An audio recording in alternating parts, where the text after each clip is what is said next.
Thank you, Brother Steve.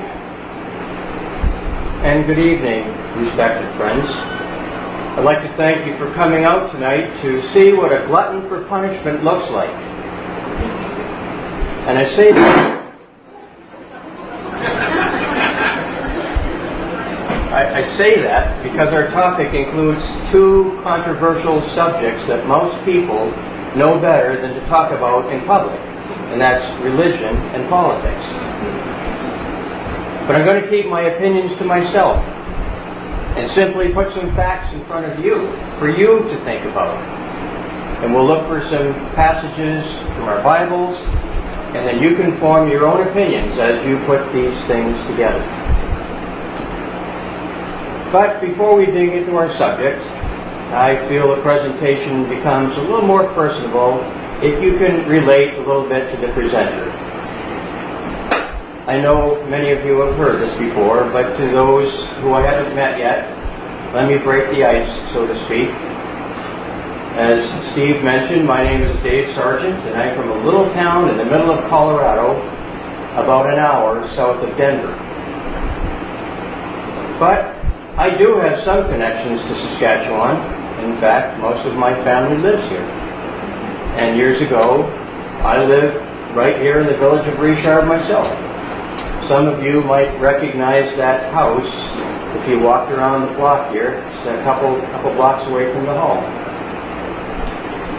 In the time Gordon Jones opened up his home to me, and Brother Clark Rafus hired me on to run his bulldozer. And as awesome as it was to work outdoors in a bulldozer, outdoors through cold Saskatchewan winters, an invitation to move to sunny Colorado was too much for me to pass up. And so I headed south, where I've been ever since, along with my wife Cheryl and my son Andrew. But it's great to come home, and I thank you for welcoming Cheryl and me back for a visit. Well, I hope everyone gleaned from the invitation that tonight's discussion is presented by the Christadelphians. And if you're not familiar with Christadelphians, you might think, what a strange name. Christa who? What are they about? I can appreciate that. I've heard it myself.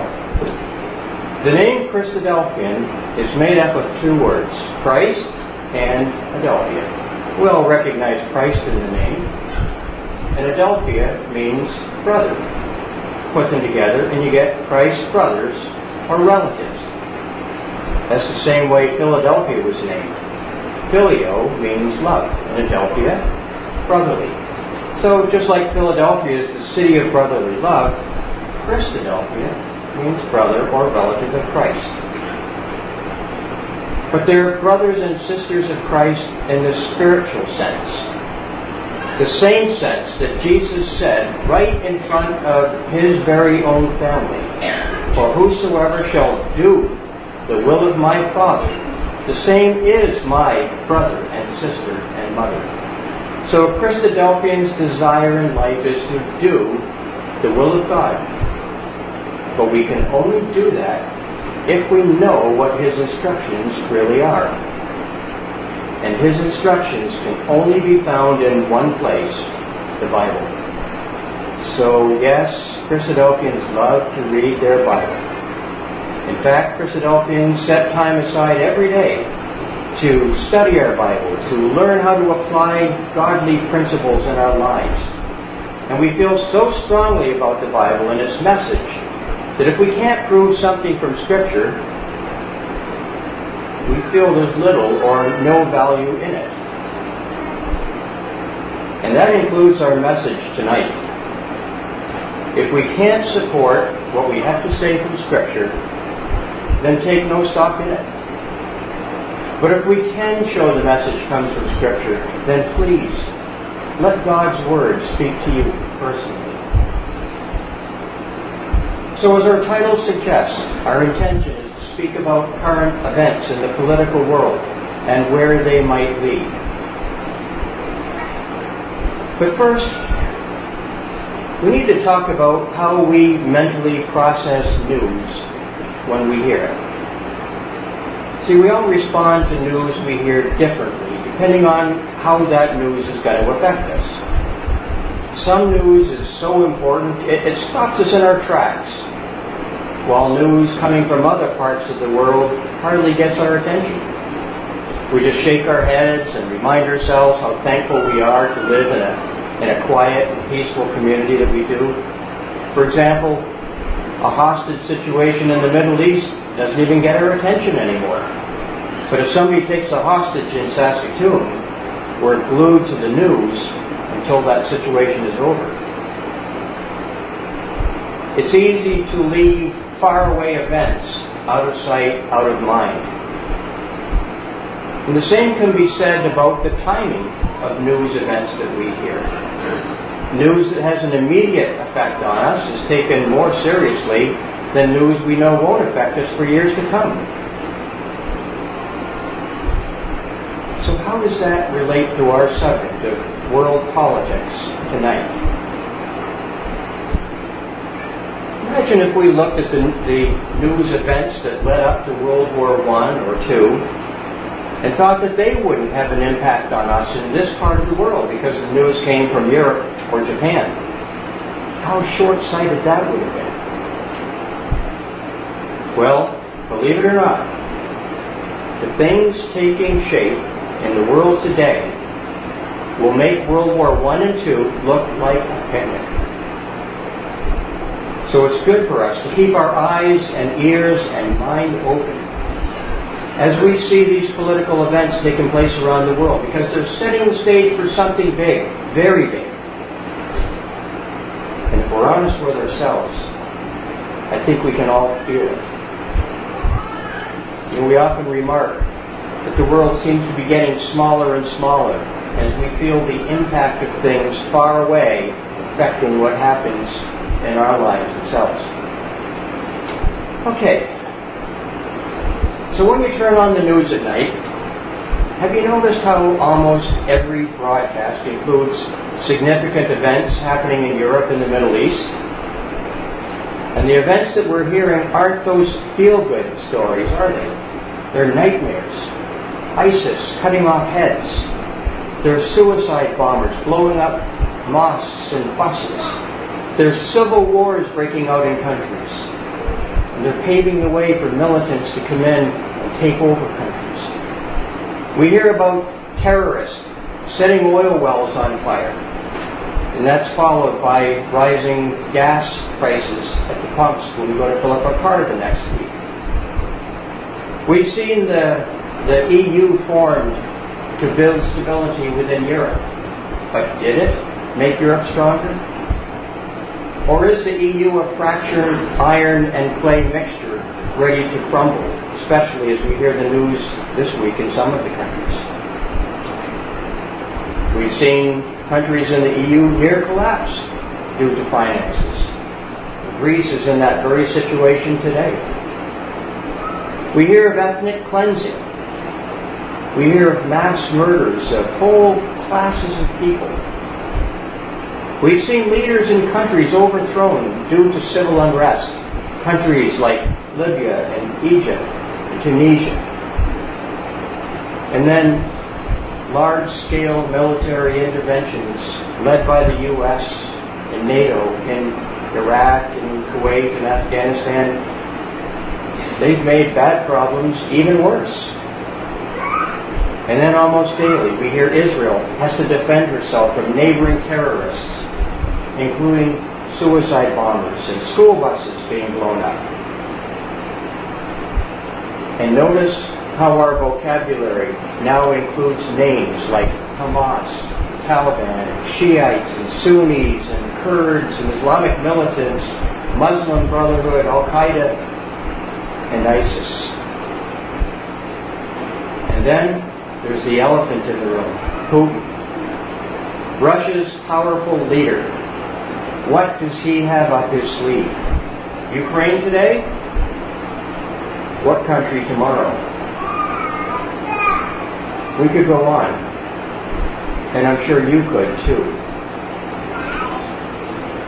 But we've got to ask, why are these troublesome events ramping up so quickly? These countries in the news have been around for far longer than our Western countries. You'd think there'd be more stability. That's not what we're seeing. Sure, we've come to expect hostility between Israel and the Palestinians, but look how things are escalating far beyond that small country of Israel. Now we're worried about unstable countries having access to nuclear weapons. They're capable of starting World War III with a push of a button. We've got ISIS growing exponentially, unbelievably. And in just 2 years, they've carried out beheadings and bombings throughout the Middle East and Europe and Africa. And who knows where else where they haven't claimed it yet. They've targeted Christians and Jews and Muslims alike. They've taken over large parts of Syria and Iraq. And their goal is to rid the world of all those that don't agree with them. Things are heating up to the boiling point, and they're spinning out of control faster and faster. Would anyone think this isn't the case? Have you ever stopped to think how fighting has changed through man's 6,000-year history, especially the last 100 years? There once upon a time, soldiers hurled rocks or shot arrows at each other with limited casualties. And World War I, the war to end all wars, only 100 years ago, was thought to be unthinkable. War on that scale. And then World War II brought the world to its knees when the atomic bomb was dropped, which completely destroyed everything and everyone in 2 large cities. And as bad as that was, Russia has since developed a bomb not just twice as powerful, not just 10 times as powerful, but over 2,500 times more powerful than what was dropped in Japan. Unbelievable. And now, nuclear weapons are about to be in the hands of countries that can't wait to use them. Missiles, far more deadly, much longer range, and mankind is no more civil today than they ever were. World War III that people are talking about can only mean destruction beyond our worst nightmare. We've got to ask, is something driving this increased instability, this aggression? Is there oversight for what's going on in the world? Or will this mess escalate until the inevitable happens and the nuclear launch button vaporizes civilization?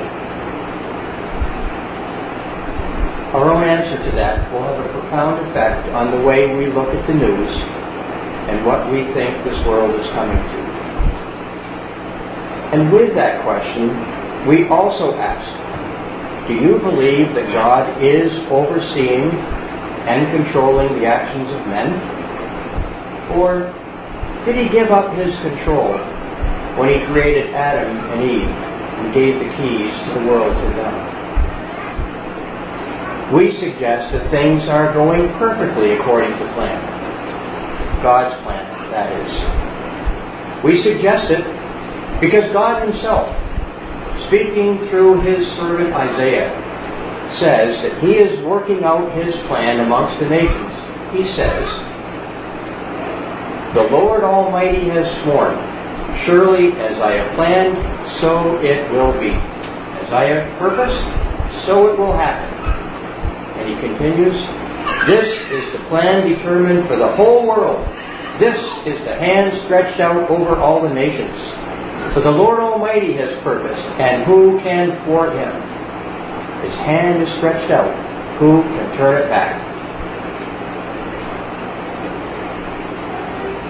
So if we say that we believe in God, and I'm sure we all do in this room, we must believe his word, where he clearly says that he has laid out a plan to fulfill his ultimate purpose for the whole earth. You know, the true test of a prophet boils down to whether or not the prophecy comes to pass. Well, 2,500 years ago, the prophet Daniel foretold of world empires yet to come on the scene. Empires that hadn't even been named at the time. And these four empires, Babylon, Medo-Persia, the Greeks, the Romans, they all came into existence over the next 2,000 years, just exactly as Daniel prophesied. But he also said that after the Roman Empire, there would be a weak and a fractured iron and clay mixture represented by 10 toes trying to support that image that represented the kingdoms of men. And that fractured state of the 10 toes is what we are seeing in the world today. There's no explanation for this other than that Daniel was speaking on behalf of God, who is in control of the world's affairs. Now, in this same prophecy of the four world empires, all of which happened exactly as promised, prophesied in precise detail, Daniel continued by showing exactly what is about to happen on the earth in our future. And it revolves around the return of Christ, represented by the little stone, destroying all the previous empires in the kingdom of men. And relating this prophecy to the news of the day, the signs of the times give us reason to believe that the return of Christ, that little stone, is about to appear on the world's scene. But Habakkuk showed us why the kingdoms of men must yield to the kingdom of God, the purpose for which God created the earth in the first place. Habakkuk said, "For the earth will be filled with the knowledge of the glory of the Lord as the waters cover the sea." That is so different from what we have today, isn't it? The earth will be filled with the knowledge and glory of the Lord. Boy, do we have a ways to go unless things change in a big way, real quick, and in the opposite way that things are headed. But that's exactly where we stand at this very moment in world history. The junction between the last 6,000 years of man, proving that he can make a mess of things as only man can, and God sending his Son back to the earth to remove the governments of this world from the equation and replace them with his kingdom, ruled over by Christ. That's the consistent message that's delivered by every prophet. And the exact message that Christ taught us to pray, "Thy kingdom come, thy will be done on earth." Now, the Bible often uses symbols to represent certain things to illustrate a point, just like we do on occasion. And Scripture speaks about the sun and the moon and the stars representing the current ruling powers of the day.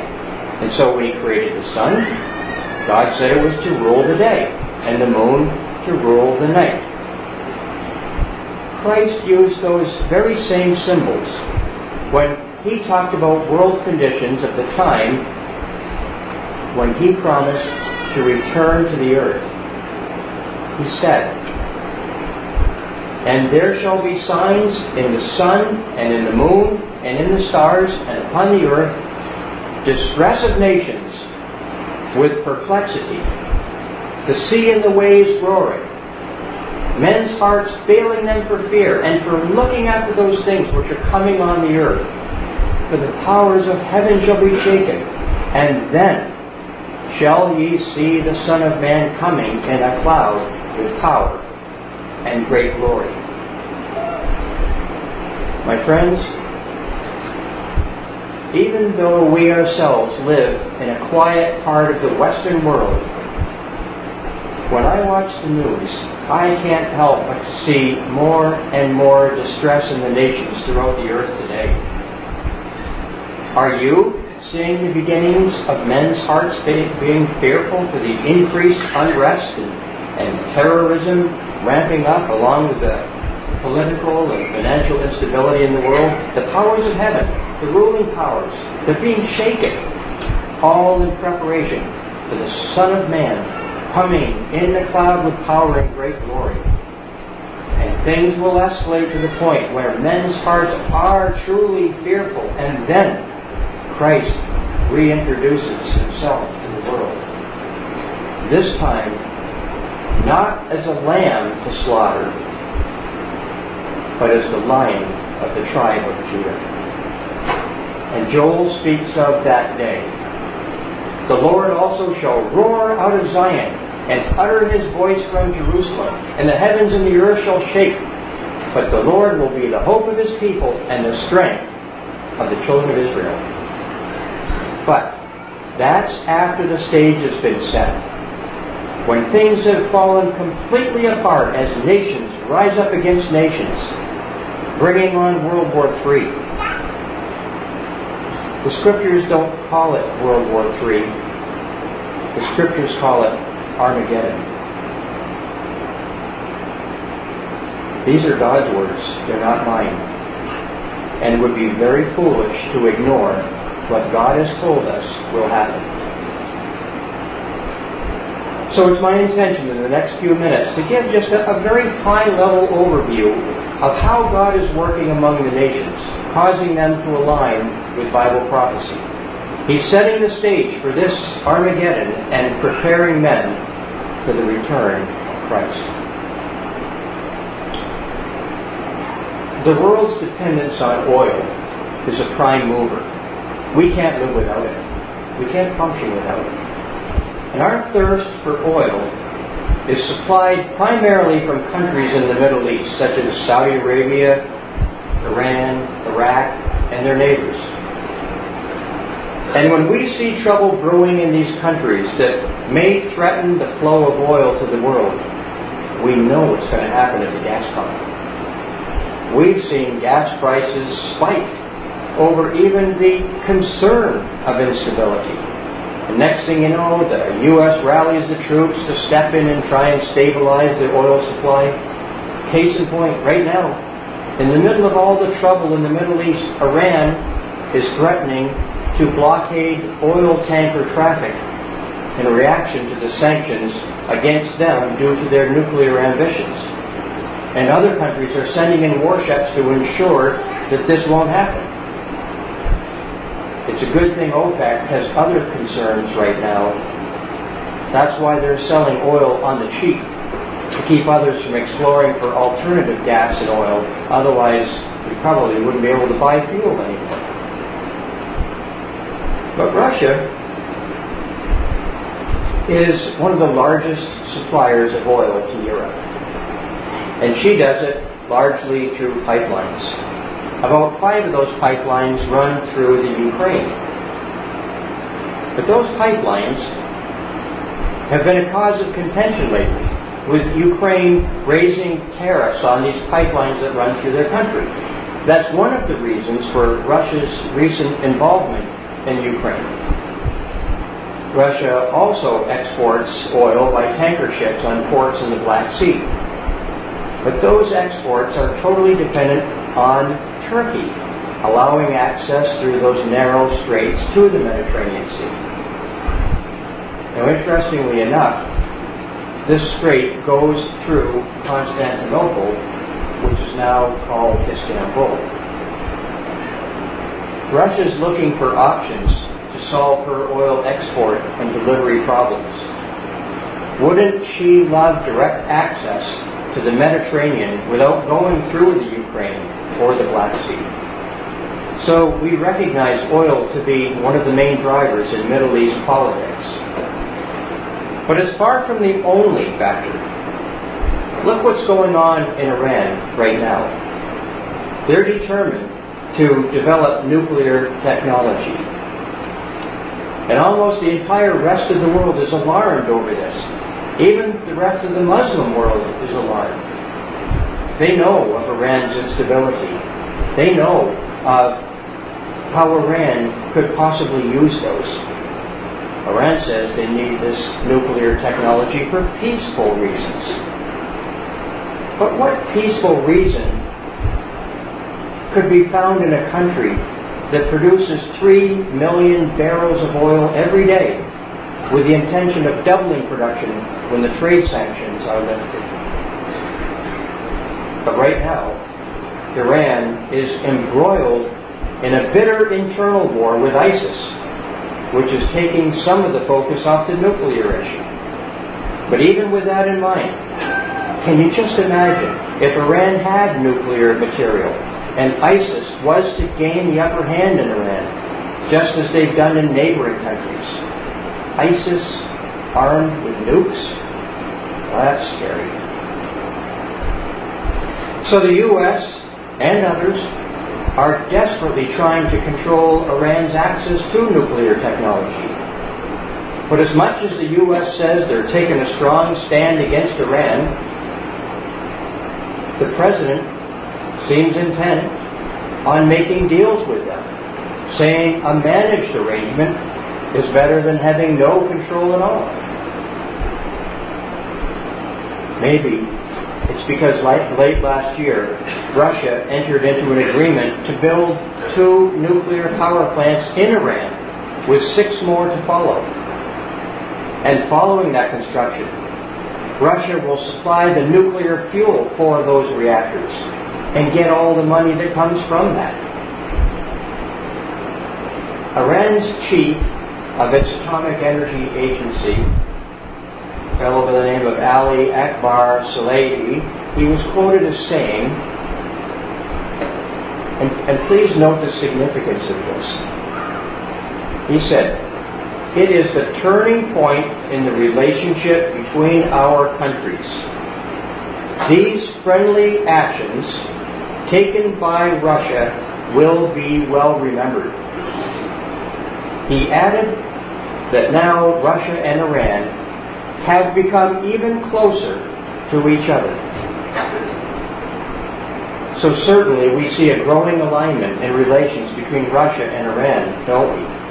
And as we'll see later, when Russia makes their move south, they won't act alone. Iran will be right there with Russia. And let's face it, Putin scares the U.S. and Europe.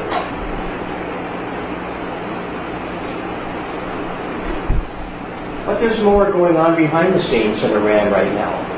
Russia is supplying them with a sophisticated missile defense system. Putin doesn't care what the U.S. or anyone else thinks about it either. They're moving forward with that deal to arm Iran with sophisticated missile defense systems. But are we naive in thinking that Iran's nuclear program will remain peaceful? Or would it be a stretch to think that Ahmadinejad might take the next step and put nuclear warheads on those missiles that Russia is supplying, especially knowing that Russia has their back? Is Iran friendly to the nation of Israel? Well, far from it. Iran's president, Ahmadinejad, he's joined all of his Muslim brothers across the Middle East, Sunni and Shiites alike, vowing Israel must be wiped off the map. Their history has shown that they're anxious to throw missiles and bombs into Israel whenever they can. So as soon as they're empowered with nukes and a sophisticated missile system, we can look forward to a superheated confrontation with Israel. You know, once upon a time, Israel could count on strong backing from the U.S. and the U.K. But those days of strong support are gone. And they're certainly not a deterrent to Russia's intentions in Europe and the Middle East. And since we're talking about Russia, look what happened to that sleeping bear over the last few years. During the Cold War in the late 80s, her economic and military prowess had been turned back. But now, she's wide awake. And she's showing her aggressive nature. Putin is laughing at the world, and he's doing whatever he wants, knowing no one is going to stand in his way. He's the ultimate and the unquestioned authority in Russia, and any challengers to him quickly disappear from the land of the living. Putin recently addressed leaders in the Kremlin, and he said, nobody should have any illusion about the possibility of gaining military superiority over Russia. We will never allow this to happen. Russia will respond to all these challenges, political and military. Can they back up this claim? Well, Russia detonated a nuclear bomb, as we said before, 2,500 times more powerful as that dropped in World War II. Nobody wants to see a bomb like that coming their way. But you know what? That bomb that we spoke about was developed by them 50 years ago. 50 years ago. Can you just imagine what's in their arsenal now? And in the last month, Putin announced his intention to substantially increase his nuclear missile program. So much for the Strategic Arms Limitation Treaty. And if we have any doubts about Russia's resolve, look what happened when its army marched south into the Ukraine. Did anyone lift a finger to stop them? Oh yeah, we condemned the shooting down of a plane that was flying over the Ukraine where the military action was taking place. Some countries were bold enough to talk about trade sanctions against Russia and some sense of military hardware that way to support the Ukrainians, but that's about it. Well, Russia now occupies Crimea. Ukraine has given that up to them. And Russia is finalizing her plans to take over the rest of Ukraine. You know, there's been some speculation about Putin trying to rebuild the former USSR. And even though he denies that's his intention, it seems like his actions are stating that he's doing everything he can to bring those countries under his control. I've even heard it called a Russian-style EU. Why, just in the last few weeks, we've seen a lot of saber rattling. Russia promising to increase their missile weapons, and the rest of the world vowing to help those Eastern European countries, the countries that were once part of the USSR. Even Ukraine, truth be told, is part of that plan. Putin's hand controlled what went on in the Ukraine. But when the common people in the Ukraine had enough of the corruption there, they staged a revolution, hoping to topple that oppressive regime and regain control of their country.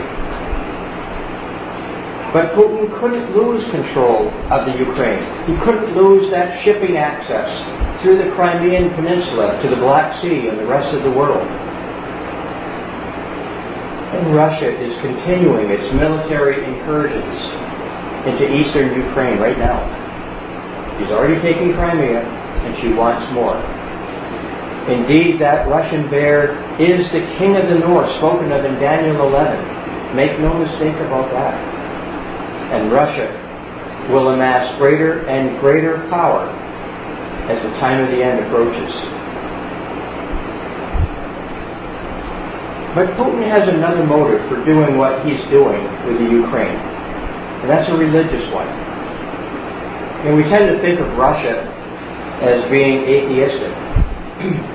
But she didn't start that way, and she won't end that way. She's aligned with the Eastern Orthodox Church, and Putin is making every attempt to integrate his religious convictions into his political agenda.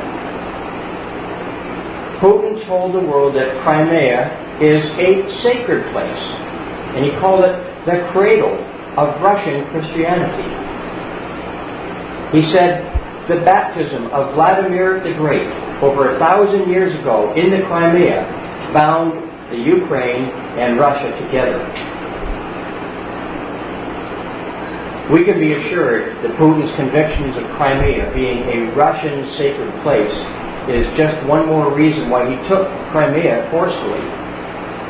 And just recently, We've seen Putin spend time with the Pope, even though he has no allegiance to the Roman Catholic Church. We might remember in the prophecy in Daniel, the image that represented the world powers through the ages, starting from that Babylonian Empire to the return of Christ, that image had two legs. They represented the two legs of the Roman Empire. They were ruled over by the two branches of the church. Western one was the Roman, the other is Constantinople. And it's this Eastern Orthodox Church that Putin is affiliated with. And in support of his strong religious convictions to the Orthodox Church, Putin is very vocal about the corruption of moral values preached and practiced in Europe and the West. He recently said in a speech, many Euro-Atlantic countries have moved away from their roots, including Christian values. He said, policies are being pursued that place on the same level a multi-child family and a same-sex partnership, a faith in God and a belief in Satan. He said that is the path to degradation. He calls the church a moral guide for a nation that was unmoored by the 1991 collapse of the Soviet Union. He pinned part of that on their lack of religious convictions. And he's gone so far as to say that Western culture has left Christianity, and his regime will defend Christianity and all those who oppose it. And that includes ISIS. Now, this kind of talk doesn't bring Putin closer to or being in harmony with God's views, but it does widen the gulf between Russia and the West. And speaking of ISIS, let's talk about that for a minute. Granted, our discussion tonight deals more with politics than religion, but in the Middle East, especially in the Arab world, politics is religion. The trail of blood across the region for thousands of years has proven that. Now, we've heard of both ISIS and ISIL. We wonder what the difference is. In actuality, the difference isn't much more than a name. ISIS stands for Islamic State in Iraq and Syria, ISIS, where ISIL stands for Islamic State in Iraq and Levant. And Levant is an old name for a much larger region in the Middle East, that area that borders the Mediterranean, including Israel. Either way, it's the name given to the militant arm of the Sunni Islamic group, whose intent is to create what's known as a caliphate, which is a state that's ruled over by a supreme religious leader. That's what ISIS' intention is. Now, they refer to themselves simply as the Islamic State because their intention is to subdue all other countries in the name of jihad and rid the world of all except Sunni Muslims, so that their caliphate state reigns supreme. Now, a little history is helpful to understand this. In the early 600s, the Islamic prophet Muhammad led armies that took over much of the Arabian Peninsula. And when he died, factions developed as they chose his replacement. And without going into details, the two factions eventually became known as the Sunnis and the Shiites, which now comprise the majority of the Muslims in the Middle East.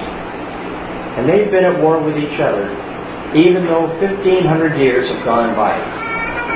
Sunnis say that Shiites have corrupted their values, and ISIS is the military arm of the Sunnis.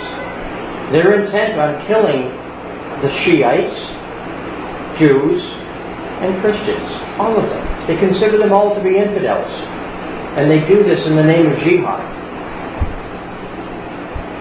And in the last couple of years, they've become increasingly organized, and they've overrun and they've taken victory in major cities in Iraq and Syria. And the world watches in disbelief as ISIS takes control of one area after another.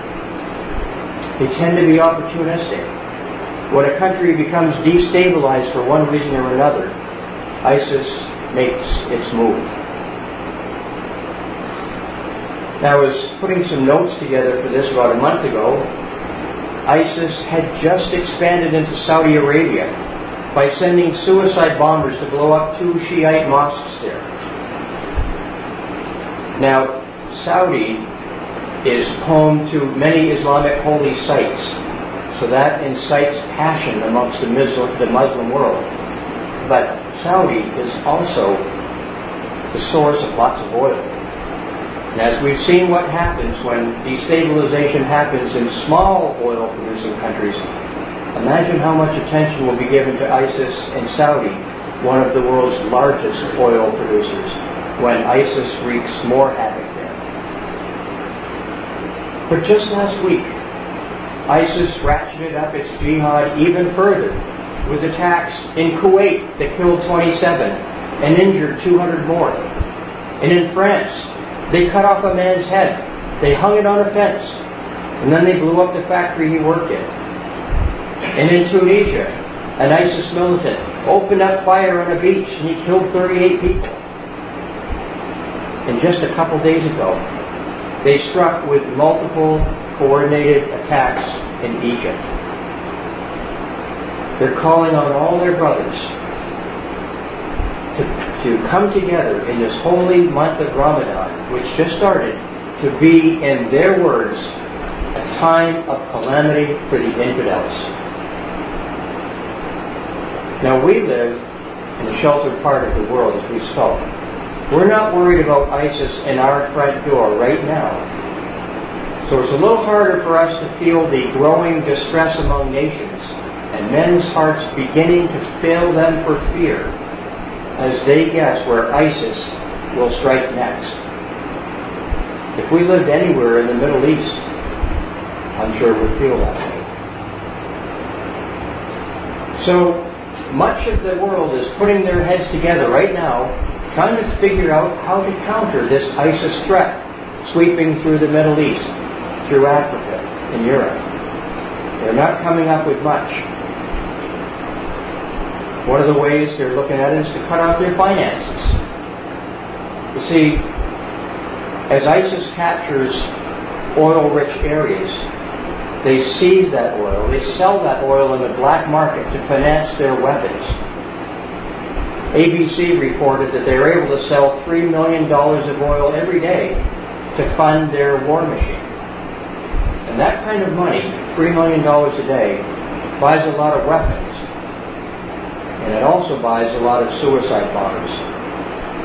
So countries are trying to stop the oil sales in an effort to slow down their financing. In fact, just a few weeks ago, the U.S. military claimed a victory by killing the ISIS commander who was in charge of ISIS oil sales. But it sure didn't stop them, did it? On another note, and something that's a little dated but still important, 4 years ago we heard of something called the Arab Spring. Now, the springtime of 2011 saw revolutions in Egypt and Libya and Tunisia. And it saw civil war in several other countries. And after those revolutions, rather than having democratic elections to bring stability in those areas, Islamic militants moved in to take over the governments, much to the disappointment of the rest of the world. Now, right now, these countries haven't all been infiltrated by ISIS, but stay tuned, ISIS is on the move. Now, when it comes to understanding the relationships among Middle East politics, all we can say is good luck. What was the motivation for a relationship 1 year ago changes the next. And it's even more difficult with ISIS on the move. We can see that somebody had some fun putting this chart together, trying to explain Middle East political dynamics. Some of you may have seen this chart, which I find to be helpful snapshots showing the current status of the political relationships between countries and groups.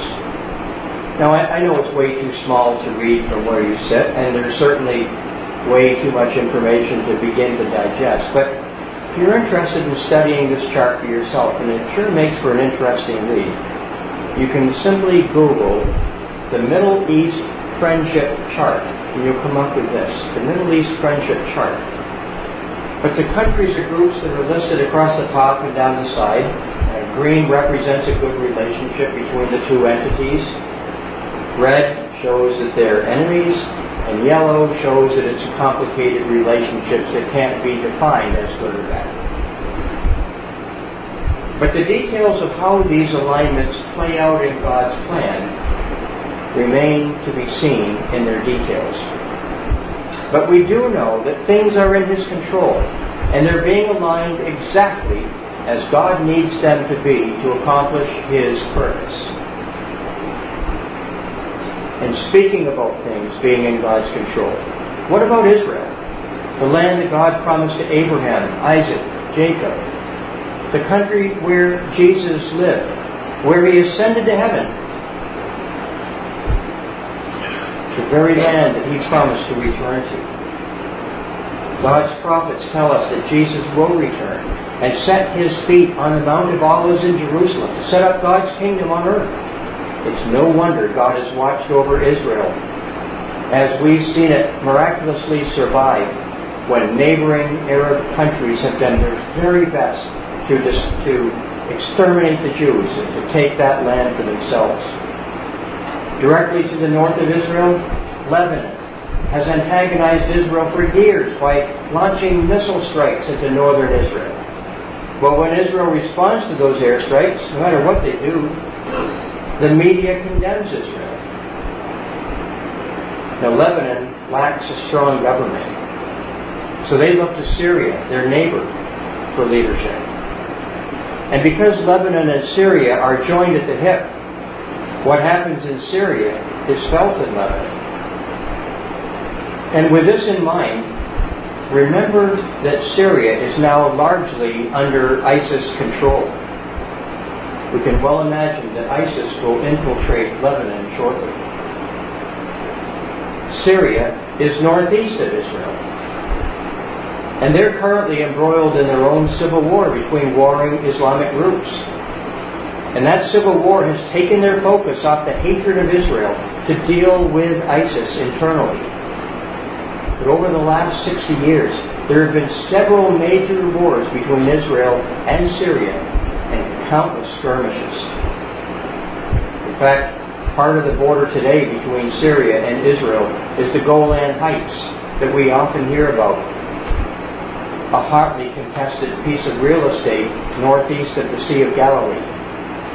But then again, isn't every border between Israel and its neighbor hotly contested? To the east of Israel lies the country of Jordan.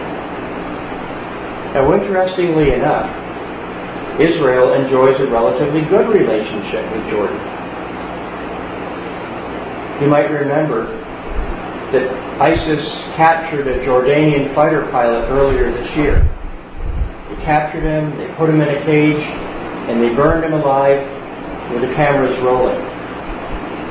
And at the time, Israel vowed to help Jordan fight ISIS, although their assistance will be limited to intelligence and technical support rather than boots on the ground. But Jordan is ramping up its efforts to assist Syria's fight against ISIS. So right now, Israel agrees that the enemy of my enemy is my friend. So Jordan and Israel are on friendly terms today. To the south of Israel is Egypt. And for the last 30 or so years, Egypt has been a friend of Israel, with the exception of a couple years around 2011, that Arab Spring period, when Egypt was embroiled in their own civil war. And they became friendly with Iran, which caused some very tense moments in Israel. But since then, more civil unrest in Egypt, turned them back to being Israel's friend. And interestingly enough, Egypt has turned against Iran. They even sent naval ships to prevent that Iranian oil tanker blockade that we spoke about a minute ago. And Egypt is taking a leading role in the fight against ISIS. As we mentioned, ISIS mounted coordinated attacks against Egypt just last week. Can we see these countries of Egypt and Israel and Jordan beginning to align on the south, and Russia and Iran aligning on the north? And in the middle is a powder keg with a lit fuse, 2 powder kegs. We've got ISIS and Israel. And inside Israel, we've got Benjamin Netanyahu. He's been elected prime minister for the 4th time. He takes a very strong stand in keeping Israel intact. Maybe that's a reflection of his military and his intelligence background. He has little tolerance towards negotiating any Palestinian state in Israel, even in the face of huge pressure from leaders and media around the world. And as a country and a people, Israel has always had to defend themselves against the Palestinians, whether it be the Arafat-led PLO 15 years ago or Hamas today, which, by the way, seems to have its attention drawn away this year dealing with ISIS themselves. And now there's Ahmadinejad looming large to the east, who, with all of his Muslim brothers, insists that Israel must be wiped off the face of the earth. Israel has never been able to enjoy a time of peace. But that's exactly what God said would happen. Through so many of his prophets, he told Israel that because of their disobedience to his commandments, he would cause them to be removed from their land and scattered. And that's exactly what happened in AD 70. And for almost 2,000 years, the Jews didn't even have a place to call home. But God promised that they would be gathered back to their land. And sure enough, in 1917, the Balfour Declaration provided a homeland to them, land that was carved out from areas that had previously been occupied by the Palestinians. No wonder the Palestinians are angry at the Jews. But it's according to divine plan. God promised Israel that they would be gathered back to the land that he had given their father Abraham 4,000 years ago. But the intervening period had allowed the Palestinians to lay their own claim to the land, and they were not happy to lose any of that land to their archenemy, the Jews. The fact that Israel has survived during those years, and Jews from around the world have migrated to their homeland and thrived, that's testament that God's purpose is moving forward. There's a purpose for Israel as a people, and in Israel as the land. As we said, Israel has always had to look over their shoulder for missiles and terrorist attacks. And Scripture tells us that Israel will be subjected to far greater trouble than ever. Zechariah, for example, says,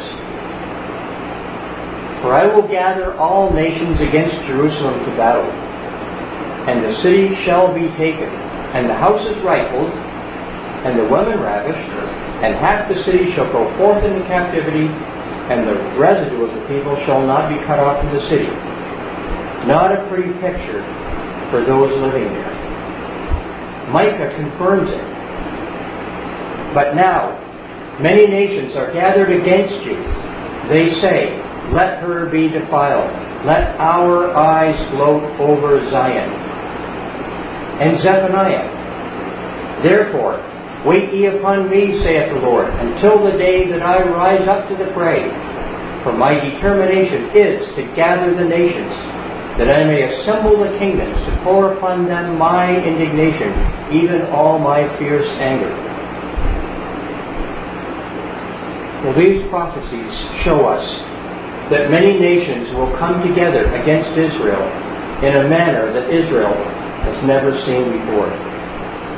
And coming out of the north will be a coalition that is led by Russia and is described in Ezekiel 38 as the king of the north. That coalition is forming right in front of our eyes.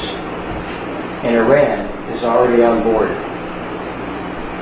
Isn't it interesting, as you note on the bottom bullet on this slide, Persia is aligned with the king of the north. Iran is the modern name for Persia. They will march right into Israel alongside the king of the north.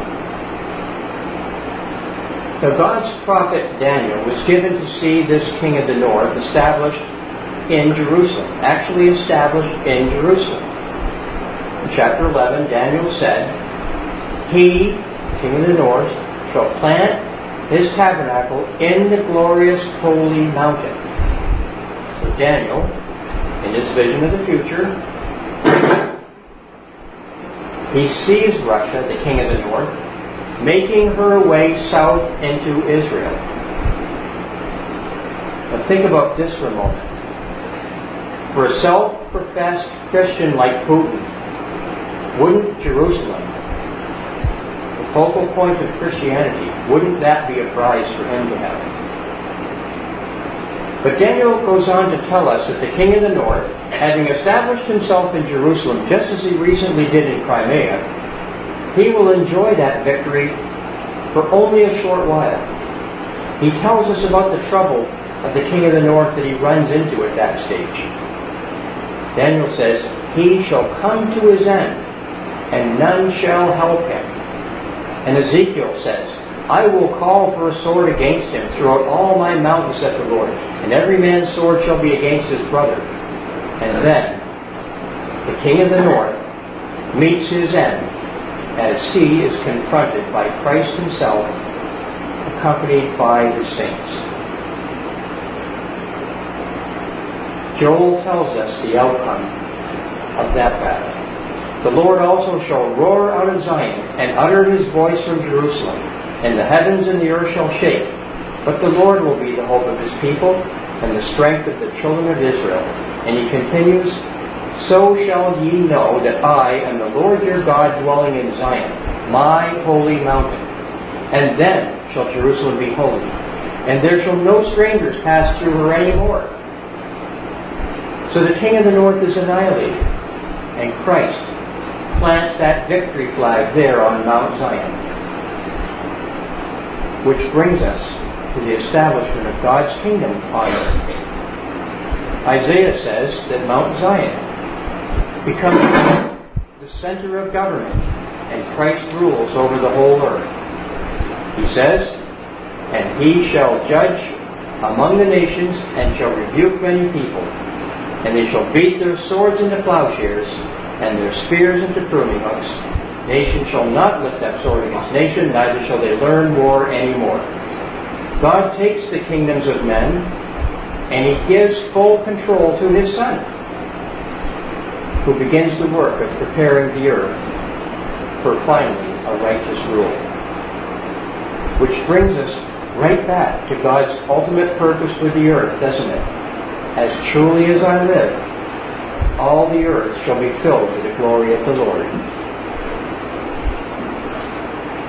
You know, ever since creation, God has been looking for individuals who read and honor his word, individuals who respond in faith and obedience, and he will reward them with eternal life on this earth. Jesus says that they will be rulers in God's kingdom. "And he that overcometh and keepeth my works unto the end, to him will I give power over the nations. And he shall rule them with a rod of iron. As the vessels of a potter shall they be broken to shivers, as I received of my Father." And friends, I know that I've run long in sharing these thoughts tonight. So I'll leave you thinking about Christ's warning to our generation. So please give it the weight it deserves. Christ said in Luke 21, "There shall be signs in the sun and in the moon and in the stars, and upon the earth distress of nations with perplexity, the sea and the waves roaring, men's hearts failing them for fear, and for looking after those things which are coming on the earth. The powers of heaven shall be shaken. And then shall they see the Son of Man coming in a cloud with power and great glory. And when these things begin to come to pass," those are the important words. When they begin to come to pass, look up, lift up your heads. Your redemption draweth nigh. Friends, we, our generation, you and I, are seeing these things begin to come to pass. The angels are very busy right now preparing the kingdoms of men to yield to the kingdom of God. Our redemption is drawing nigh. Is the world ready to meet Jesus Christ when He comes back to this earth? Are you?